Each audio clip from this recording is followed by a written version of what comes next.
Testing 1, 2, 3. Can you hear me? Can everybody hear me? Please give me a one if you can hear me. No sound?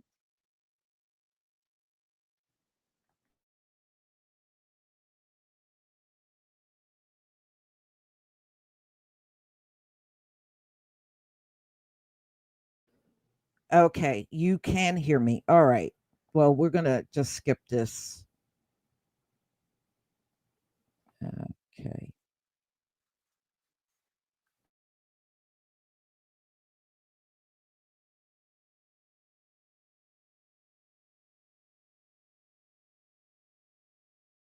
Okay, we'll just skip the intro music. It's really not that important. All right, everybody. It's good to see you all here today. We're going to talk about a major F up that was done by the Trump administration because we know he got the most incompetent cabinet of all times. Reflect back on your jobs, ladies and gentlemen. One thing I can honestly say, when mistakes were made, the biggest F ups always came from them folks. The ones with the high IQ and know it all and good at they're the experts and this and that. The biggest F ups always came from them on jobs. Always. Okay. When I was in IT, a couple of times they took the damn server down. Then there was one weekend, we used to rotate the weekends to work remotely from home. So one weekend, the server went all the way down, and it was my weekend off. They couldn't contact the white tea guy, they could not contact him, and he was on call. He couldn't be reached. Guess who had to bring the servers back up? Yours truly. I did. Okay. And when he came in Monday morning, they terminated him because he was supposed to be on call that weekend. He actually went away for the weekend with his girlfriend. So he didn't answer any calls, and the whole system went down. Everything went down. Nobody had access. And I used to work in Pennsylvania, but I lived in New Jersey. I drove all the way over to Pennsylvania. I went in the facility. It was me and maybe a handful of other people. It was a maintenance guy and one other person that worked in my office that were there. And I took me about 4 hours, but I was able to get everything back up and running. While dude who was supposed to be on call, I don't know what happened to him. We know he just ran away with his girlfriend, but and everybody was like, they were trying to call you on your cell phone. And back then I was carrying a BlackBerry, and they called me, and I was able to jump in my clothes and get over there and bring everything back up. They called him all weekend and couldn't get him. That's why I'm saying the biggest F ups when I've been on jobs. That's why I laughed when Donald Trump said that helicopter and plane crash was DEI. So are you going to run to the microphones now, Donald Trump, and say what happened about those military war plans that got out? Is that DEI? No. See, you won't say nothing because it happened and the person looks just like you. See, that's the game y'all always play. When it's you, you go silent about everything. If you think it's somebody that's not you, you want to put it on blast. Y'all do that mess on everyday jobs too. Y'all do it on everyday jobs. When one of y'all make a major screw up, oh, it was a mistake. Yeah, Yeah, well, accidents happen. It happens. But if you let some melanated person make a mistake, oh no, we gonna have to let you go. Oh no, oh my goodness, it was horrible. Oh, that's what they do. And that is nothing but classic racism. Okay. But now Donald Trump, see, this is the price you pay when you run around and try to make it seem like the only incompetent people are people that are classified as DEI.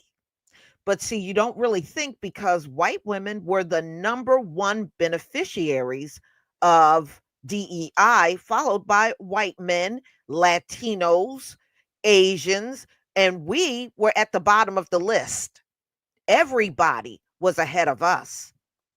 So, in the grand scheme of things, your entire cabinet is DEI. But see, this is what these folks do. They want to insult us and act like we are the most, oh, y'all got low IQ. You don't know everything. Yeah, you don't know nothing. Really? Who was part of the college cheating scandal? Who was part of that? Okay, we weren't anywhere near it. Y'all were all up to your eyeballs in it. So I don't want to hear it. We know, we just laugh about that stuff, actually. We know you're full of crap. But see, Donald Trump has been riding the DEI wave. Oh, take away civil rights, take away DEI, take all the black famous people out of here, get them off of the Arlington Cemetery. Oh, get them out of here. And Elon running around. Oh, you need to sell that black museum over there. See, that's what y'all do. But then when your time comes to screw up, all of you, Elon, Donald Trump, all of you are going to go silent now. It's the typical thing you always do. Typical. No, this was a major one. And don't let them try to downplay it, y'all. This was huge. Huge. You going to let your war plans get out here for people to see and know all about it. Not only did you put the secret out there, you put all of your soldiers in danger. So let's get into this, y'all. I do have a video that I want to show you from MSNBC. I'm going to go ahead and share my screen. Hopefully, this time there's no issue with the audio. But no, this was a monster size mistake. But this is how it is, y'all. This is life in America.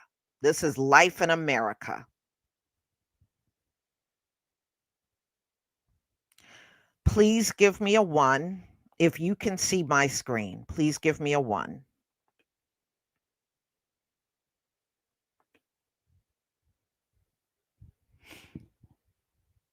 Thank you.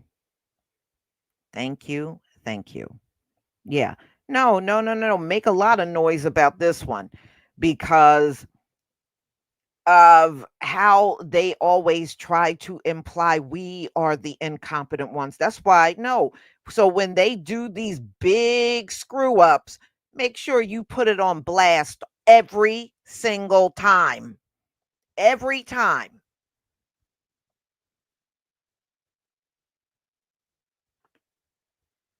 All right, y'all, here we go.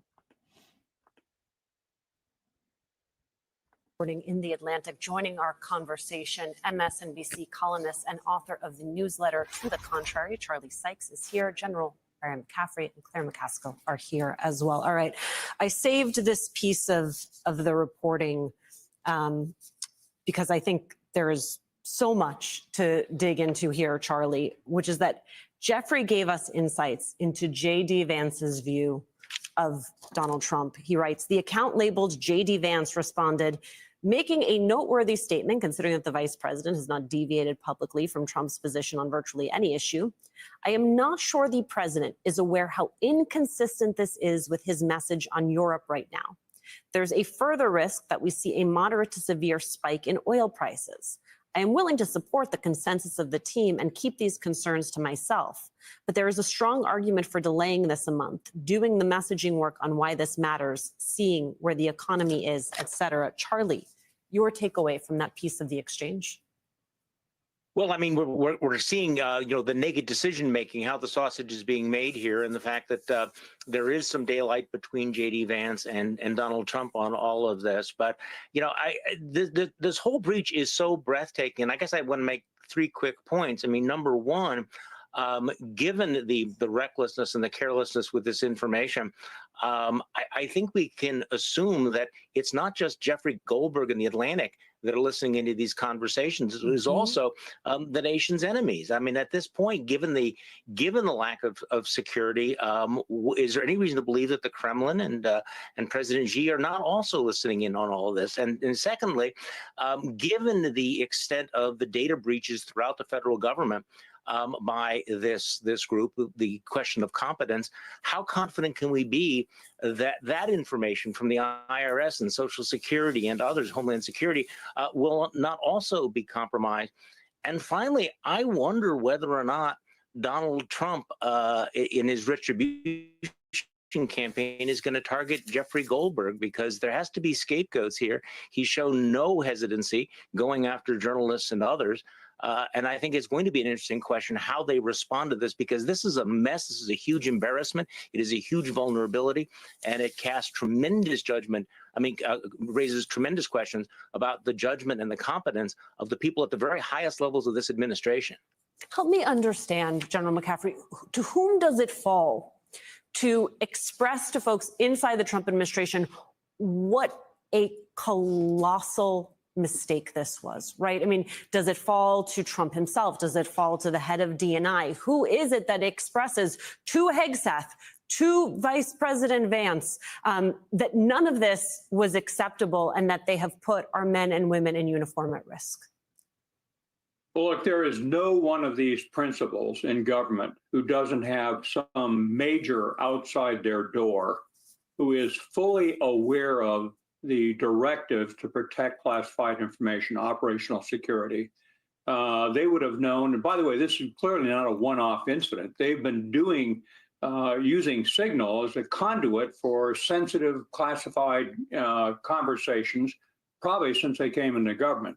And people undoubtedly have warned them, look, what you're doing is making us vulnerable to enemy monitoring, and not just the Russians, the Chinese, but there's an arrogance here to look down and say, well, obviously the Houthis and primitive people like they and the North Koreans couldn't penetrate this system, when the North Koreans, with 8,000 some odd professional hackers, routinely steal Bitcoin and monitor our communications. So again, in this case, short term, it placed American aviators at risk. Longer term, there's a lot of other conversations that are out there now that are in the hands of adversaries of the United States. Claire, I'm just so struck by the fact that one of the things that Donald Trump campaigned on was this idea of making America safe. He really played into this feeling that Americans had that they were insecure, whether that was economically or whether that was from threats abroad or people that Donald Trump told them to be afraid of. So the fact that they are not taking national security seriously, the fact that you have Americans showing up at town halls to complain about DOGE and the cuts that are making America less safe in those regards, the fact that they are scared about their Medicaid, their Social Security.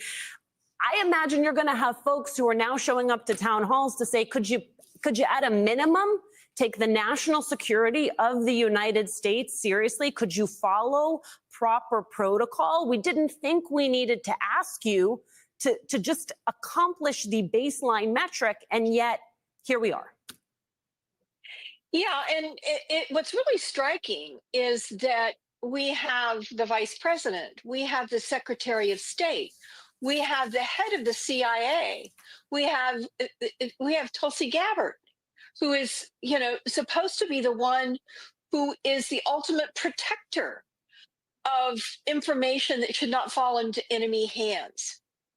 She has, and Jeffrey Goldberg used a great deal of restraint in not printing parts of these messages that would have potentially hurt people in terms of our methods and our ways of gathering intelligence in the Middle East. And by the way, this is all about an area of the world that is a powder keg right now.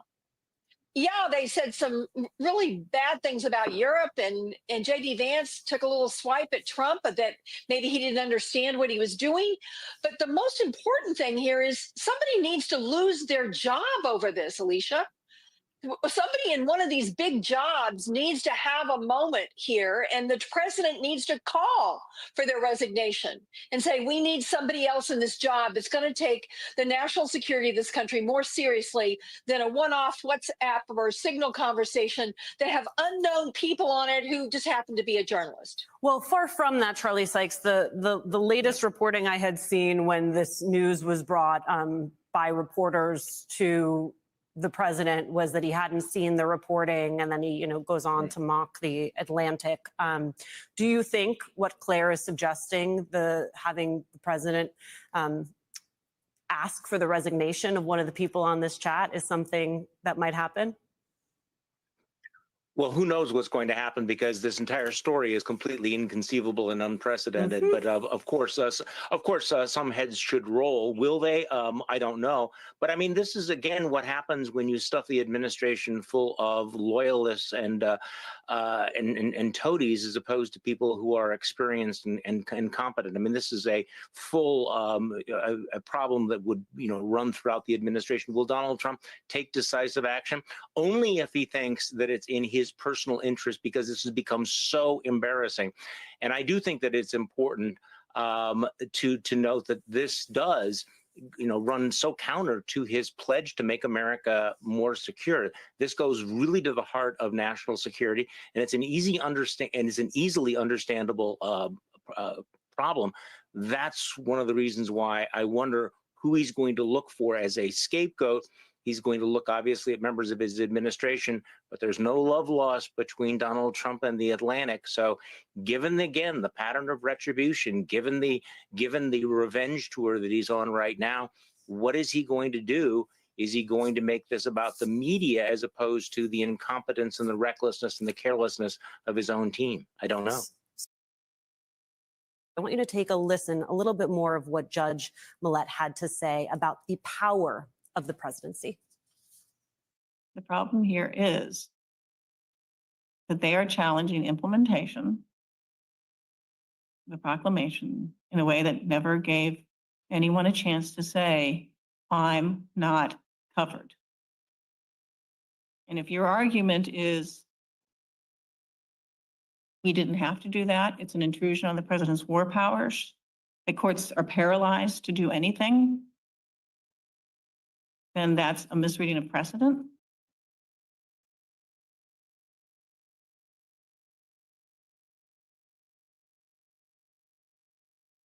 Okay, so that is something different. So I'm going to stop right there. So y'all, yes, this is huge. And the whole time the Trump administration was in office, they have been talking on an app about top secret things that's easy to breach. I mean, to me, all of them need to go. But see, this is what happens when Donald Trump wants everybody on his cabinet to be the kind of people that say yes to him all the time. Instead of getting competent, he got the most incompetent cabinet I think I've ever seen in my lifetime. None of them are qualified. None of them are. And it shows. Even that press secretary, I didn't listen to her say some big stupid stuff. I mean, come on. But we're supposed to, but he wants to get in front of the cameras, always trying to slam DEI. I bet you if you had some people there with some melanin, you wouldn't have these mistakes that you got going on. That's for sure. No, you got a big, big problem, Donald Trump, and you made sure you didn't put none of those black men that were stomping the campaign trail for you. You didn't give none of them a cabinet position. None.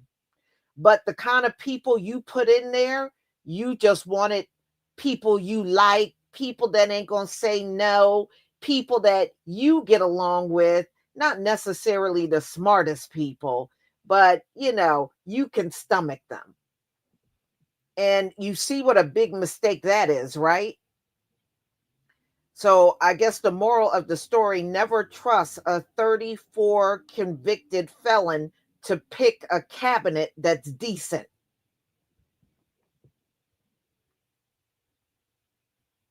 So there you go. So y'all, I'm not surprised this happened. And look, we are still early in his presidency. He was just sworn in on January 20th. And this is March 25th.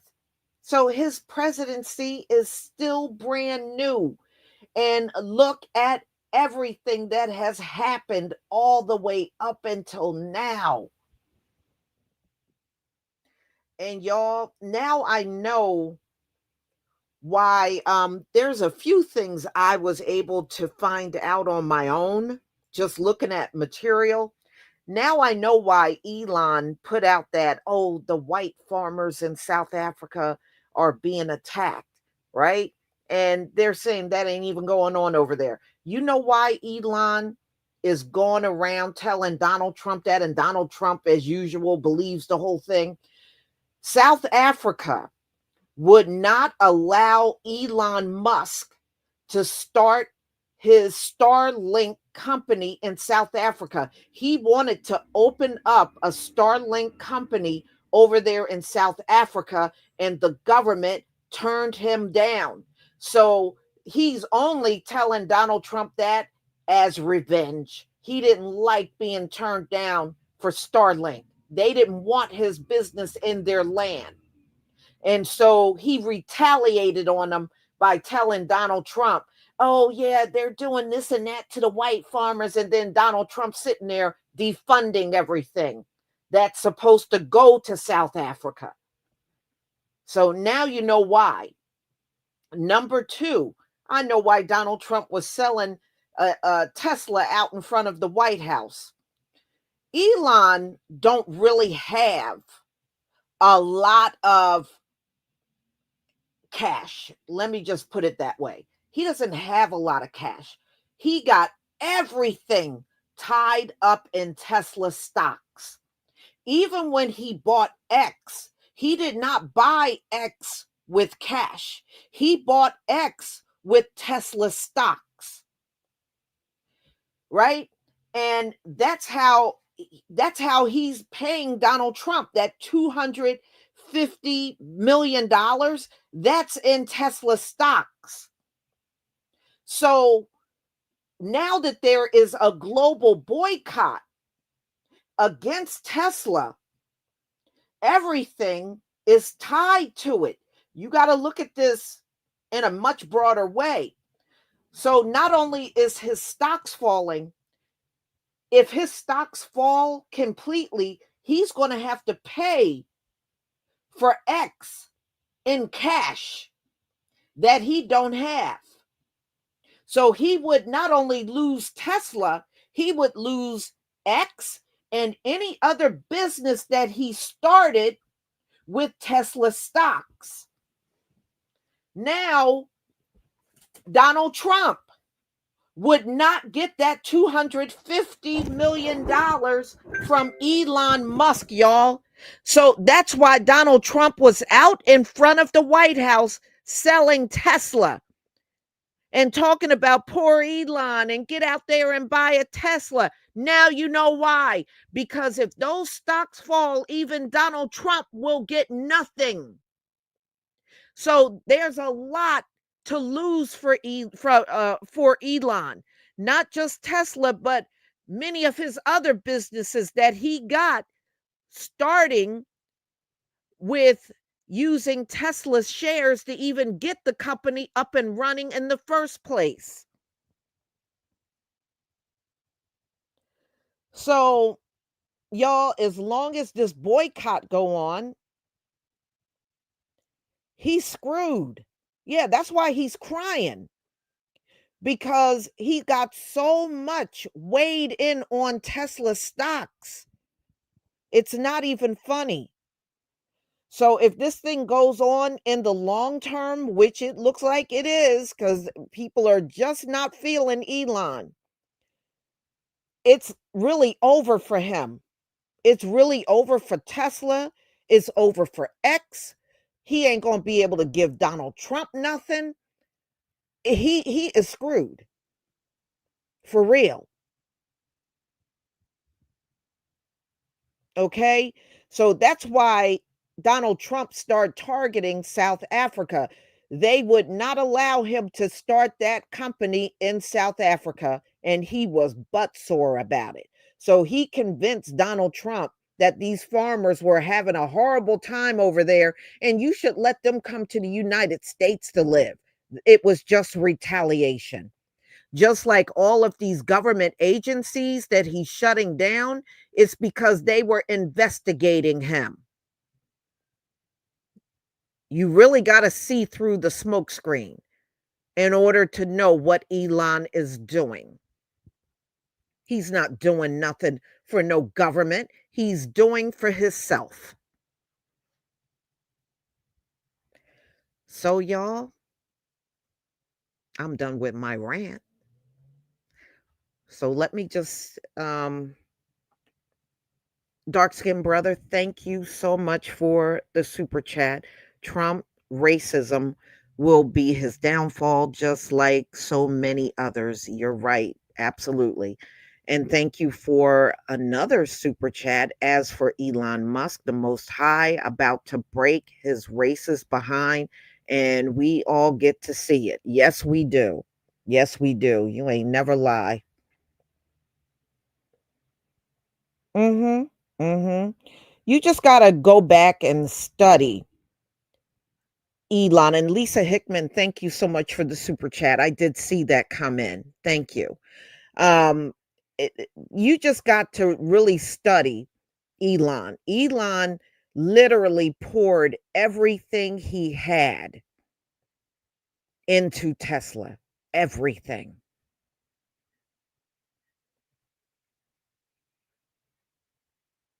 Mm-hmm. So yeah, losing over $100 million in just a week. Yeah, that's painful. I guess he was shedding some tears. Yeah, that's painful as hell for him.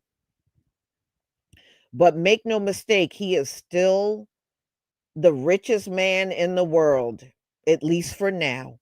But we know as long as this boycott is going on, that can all change very easily. So, y'all, please enjoy the rest of your day, and just be on the lookout. I got a couple of more live streams scheduled, one for tomorrow and one on the 27th. So just be on the lookout, and please enjoy your day, and make sure you check my videos out that I posted as well. Shalom, family.